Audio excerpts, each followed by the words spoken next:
السلام علیکم ورحمۃ اللہ وبرکاتہ۔ دوستوں امید کرتا ہوں آپ خیریت سے ہوں گے۔ میں ہوں محمد مقصود قاسمی اور آپ دیکھ رہے ہیں باغ مدینہ یوٹیوب چینل۔ دوستوں مولانا ارشد مدنی صاحب نے آج بہت بڑا کارنامہ انجام دے دیا ہے، جسے آپ سنیں گے تو واقعی دل سے دعائیں نکلیں گی۔ میں آپ حضرات کے سامنے پوری بات رکھتا ہوں۔ ممنوع تنظیم داعش کے رکن ہونے اور ہندوستان میں دہشت گردانہ کارروائیاں انجام دینے کے الزامات کے تحت گرفتار ملزم جمیل احمد کو آج جے پور ہائی کورٹ نے مشروط ضمانت پر رہا کیے جانے کے احکامات صادر کیے۔ ملزم جمیل احمد حاجی خلیل احمد باقر گزشتہ کئی سالوں سے جیل کی سلاخوں کے پیچھے مقید ہیں۔ عدالت نے نہ صرف ملزم کو ضمانت پر رہا کیے جانے کے احکامات جاری کیے، بلکہ مقدمے کی سماعت 6 ماہ کے اندر مکمل کیے جانے کا بھی ٹرائل کورٹ کو حکم دیا۔ ملزم جمیل احمد کو صدر جمعیت علماء ہند مولانا سید ارشد مدنی کی ہدایت پر جمعیت علماء مہاراشٹر قانونی امداد کمیٹی نے قانونی امداد فراہم کی۔ ملزم جمیل احمد کی ضمانت عرضداشت پر سینئر ایڈوکیٹ اشوک اگروال، مجاہد احمد نے مشترکہ بحث کی، جبکہ ان کی معاونت ایڈوکیٹ نشانت ویاس اور ایڈوکیٹ فاروق احمد نے کی۔ دفاعی وکلاء نے ملزم جمیل احمد کی ضمانت عرضداشت پر بحث کرتے ہوئے جے پور ہائی کورٹ کے جسٹس انیل کمار اپمن کو بتایا کہ ملزم گزشتہ 7 سالوں سے جیل کی سلاخوں کے پیچھے مقید ہے۔ اس درمیان استغاثہ نے 33 میں سے 31 سرکاری گواہان کی گواہی خصوصی سیشن عدالت میں درج کرائی ہے، لیکن گزشتہ 6 ماہ سے استغاثہ عدالت میں بقیہ گواہ استغاثہ کو پیش نہیں کر سکا ہے۔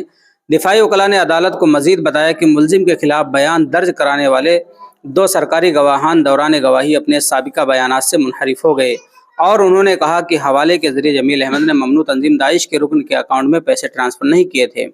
دفاعی وکلاء نے عدالت کو مزید بتایا کہ ملزم جمیل احمد کے ساتھ مقدمے کا سامنا کر رہے ملزم محمد اقبال احمد کی ضمانت ہائی کورٹ پہلے ہی منظور کر چکی ہے، لہذا ملزم کو ضمانت پر رہا کیا جائے۔ ملزم جمیل احمد کی ضمانت عرضداشت مسترد کیے جانے کے additional advocate general Rajesh Maharishi نے عدالت سے گزارش کرتے ہوئے بینچ کو بتایا کہ ملزم ملک دشمن سرگرمیوں میں ملوث پایا گیا ہے اور اس نے دبئی سے حوالے کے ذریعے ہندوستان میں دہشت گردانہ کارروائیاں انجام دینے کے لیے فنڈ کا بندوبست کیا تھا۔ ملزم کی ذہنیت جہادی ہے اور اسی نے داعش نامی ممنوع تنظیم کو اپنے اثر و رسوخ سے پیسے مہیا کرائے تھے تاکہ ہندوستان میں دہشت گردانہ کارروائیاں انجام دی جا سکیں۔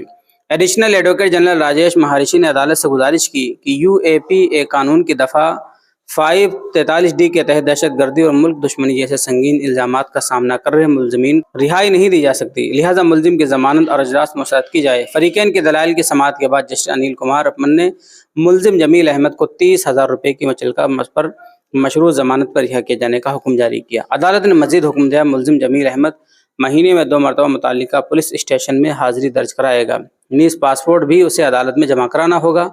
مزید اسے ٹرائل کورٹ کے ساتھ تعاون کرنا ہوگا تاکہ ٹرائل 6 ماہ میں مکمل ہو سکے۔ تو دوستو یہ بہت بڑا کارنامہ مولانا ارشد مدنی جمعیت علماء ہند کی طرف سے کیا گیا ہے کہ 7 سال سے جو بندہ جیل کے اندر بند تھا، اب اس کو ضمانت مل گئی ہے۔ اللہ تبارک و تعالیٰ سے دعا اللہ تبارک و تعالیٰ جمعیت علماء اور مولانا ارشد مدنی کو جزائے خیر عطا فرمائے۔